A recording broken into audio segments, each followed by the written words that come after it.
On n'attendait rien de ce remaniement purement technique et on a eu une surprise. Emmanuel Macron a nommé Sibeth Ndiaye porte-parole du gouvernement pour remplacer Benjamin Griveaux. Cette franco-sénégalaise mère de 3 enfants, ancienne militante de l'UNEF et du PS, ex-conseillère presse d'Arnaud Montebourg et de Claude Bartolone, est un beau symbole.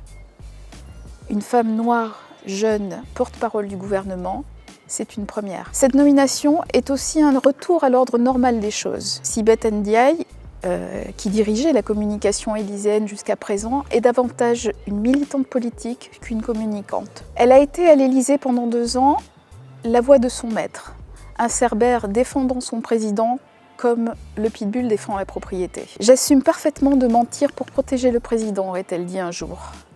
La vérité n'est pas son sujet.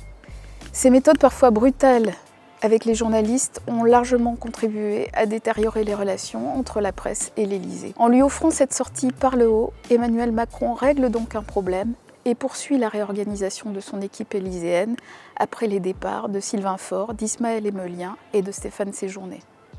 Cédric O, 36 ans, remplace Mounir Majoubi comme secrétaire d'État chargé du numérique. Ce diplômé d'HEC vient lui aussi du PS, tendance DSK, et il a été le trésorier de la campagne d'Emmanuel Macron.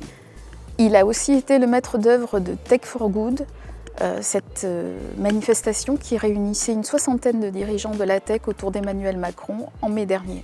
Enfin, la députée de l'Essonne, Amélie de Montchalin, remplace Nathalie Loiseau aux Affaires européennes. Cette jupéiste de 33 ans, numéro 2 du groupe En Marche à l'Assemblée nationale, n'est que secrétaire d'État, là où Nathalie Loiseau était ministre. Elle n'assistera donc pas à tous les conseils des ministres. Mais elle va sans doute mettre de la politique aux affaires européennes après la très techno Nathalie Loiseau, désormais tête de liste En Marche aux européennes.